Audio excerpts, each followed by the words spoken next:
Tonight, the woman allegedly kidnapped, tied to a pole and held hostage for 2 days speaks of her ordeal.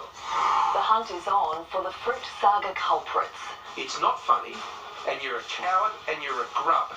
The Morrison government steps in to fast-track new tampering laws. Labor's plan to boost female superannuation if it wins the next election. And could this be the end of one of our most enduring maritime mysteries? This is NBN News with Lobb and Natasha Beyersdorf.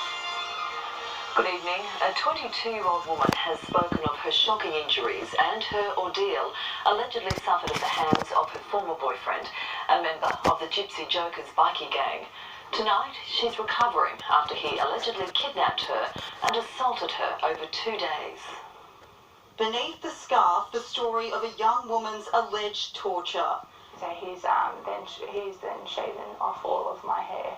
For Cheyenne Lubeck, that was the final act of 2 days of brutal humiliation. And he shaved off my hair and he took pictures and he was laughing while he was doing it. And this, a photo of her before, the 22-year-old, stunning and vibrant, now left with a beaten look in her eyes. I am very grateful to be alive, yes. Cheyenne was allegedly snatched off the street by her former boyfriend Chad Hogg on Sunday evening. She says she was bound and gagged and taken to the headquarters of the Gypsy Joker bikie gang at Horsley Park. And were you trying to yell out? How? No, I had duct tape over my mouth. I couldn't speak. Her accusations of what followed sound like the plot of a horror movie. She was allegedly stripped naked and tied to a wooden pole. My wrists were duct taped together. And how about your legs? My legs were also duct taped together to my ankles. And so you were sitting, basically hugging this pole? Yeah. Cheyenne allegedly was struck repeatedly. So I have a fracture in my cheekbone. I have bruising all over my face. My right eye is blurry when I see out of it now. I can't breathe through my nose properly, though they think that it's possible. My bone has been broken in my nose. My lip, I have all lumps and bumps all over it. I have bruising all over my body. But says her greatest humiliation was losing her hair. What's the worst part? Him shaving my hair. Yeah. What makes you so upset about that? I would have preferred him to take a finger than to shave off my hair. For the 2 days, the young woman allegedly had no food or water, but yesterday she found her chance to escape when Chad Hogg took her for what she believed could be her final meal, a fast food restaurant in Penrith. So I just wanted to be closer to home because I was going to try to run. So that's why I chose that spot. And her plan worked. He went and ordered and I've unlocked the car and I've grabbed my phone that was in the glove box in the plastic bag, and I've picked up my handbag and I've ran across the road and I hid in some bushes. He then drove up and down the street a couple of times looking for me, and I just was on the phone to police waiting for them to get there. Police got there first. I can't explain the feeling that I got from them getting there. Just knew that it was over now. As for Chad Hogg, he later gave himself up to officers who had surrounded the bikie gang headquarters late yesterday. I've never been so scared in my entire life. But Cheyenne should have felt safe. Hogg was already subject to a domestic violence order because of a similar alleged incident 2 months ago. He held me at a bungalow across the road from the Nepean River for about 3 days, and I've damaged in my blood vessels in my throat from him strangling me with an electrical cord.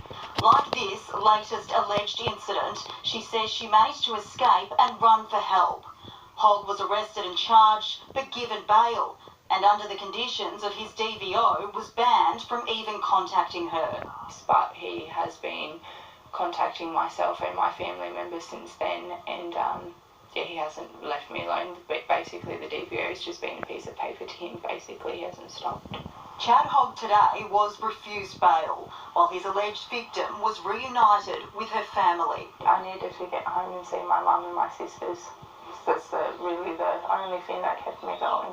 Her physical injuries will heal. I haven't looked in the mirror since this all happened. Her hair will grow back. And as she recovers, Cheyenne has a message for others. Don't ever let anyone walk all over you. The Coalition's trouble with women shows no sign of ending, with Labor now turning the screws on the government.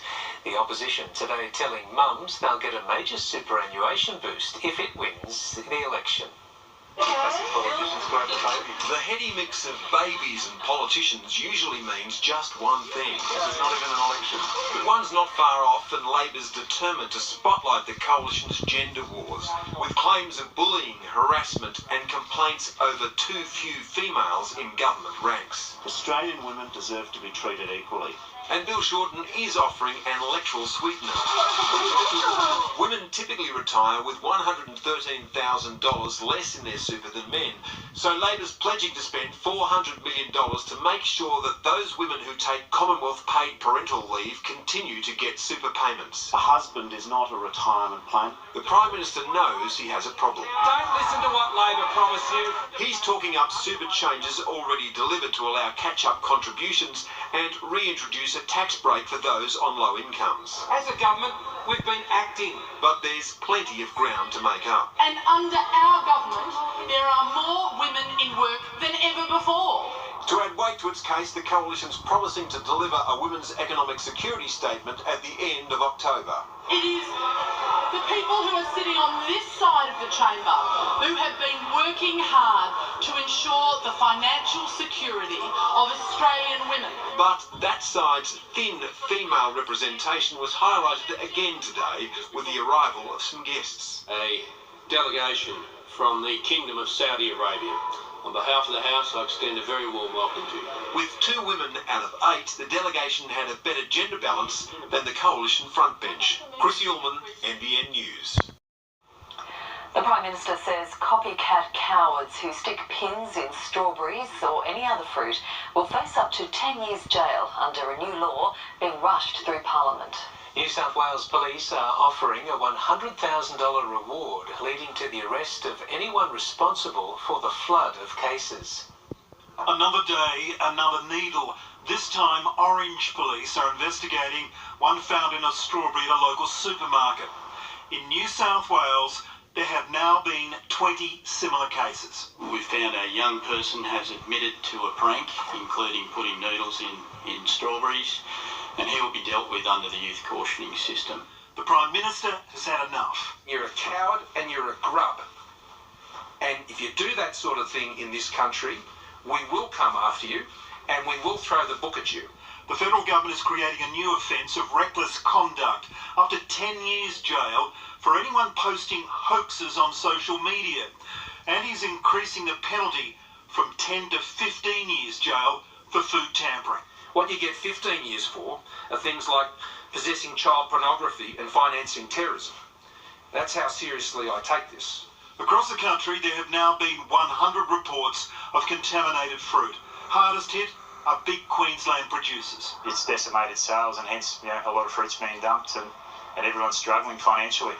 George Dable runs a small strawberry farm at Dural. 99% of the people that do stop by will ask the question, any pins or needles in the strawberries? The answer is no, but everybody is asking the question and everybody is on edge. New South Wales only supplies about 2% of the national strawberry market, and most of our fruit ends up here at farmers markets like this one at Moore Park.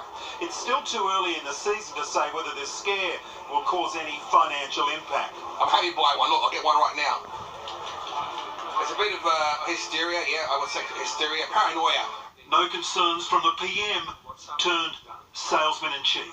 What you can do as Australians is buy some strawberries, just like normal. This weekend, I'm making a curry, Jen's making a pav, and that means that we can support our industry and help them get back on their feet. Anyway, got to go to question time. Cheers. Mark Burrows, NBN News.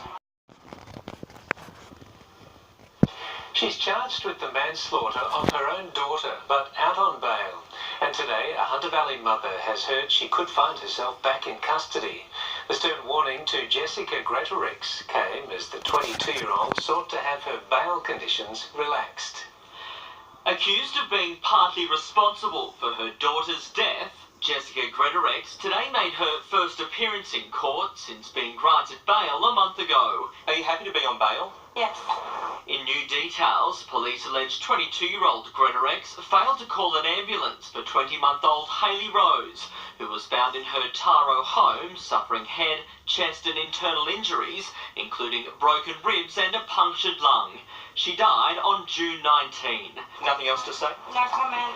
Today, Greatorex's solicitor Mark Hanlon successfully applied to have a number of her bail conditions varied, but was unable to convince Magistrate David Price to allow her supervised access to a family member. The police prosecutor told the court Greatorex still runs the risk of being taken back into custody should a detention application be made, and that the 22-year-old should consider herself fortunate to have bail at all. Greatorex's former partner, 26-year-old Timothy Whiteley, has already been charged with the toddler's murder and remains in custody. Greatorex will have her matter mentioned again next month. Tyson Cottrell, NBN News. Fearing a disaster, Newcastle City Council is clamping down on boarding houses, which it says breach safety regulations. 3 properties were ordered to close their doors today, leaving vulnerable residents facing an uncertain future. Inspectors came knocking this morning, issuing emergency orders to shut down 3 boarding houses Newcastle Council says are fire hazards.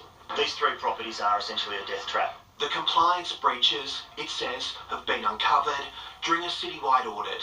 The decision to issue the order that shut down these 3 properties was not taken lightly, but to be frank, it was the only decision that we could take. There is a number of works that have been done that simply do not comply with the fire safety code.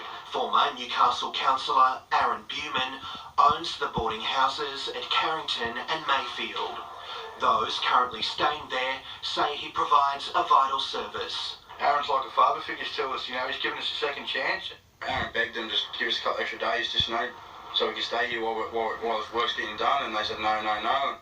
You know, I've lived here for the last 5 months. I come from a rehabilitation in Sydney. I've come quite comfortable living here. It's a dry house. The decision leaves occupants, some recovering drug addicts, others on parole, with just 14 days to vacate. Council says it's working closely with support agencies to find alternate accommodation. We are committed to making sure that none of these people who, through no fault of their own, have been placed in this very unfortunate situation, don't have a bed. I'm extremely worried for other people as well, not just myself. We really don't know where we're going to go. So back on the streets. Sam Burbury, NBN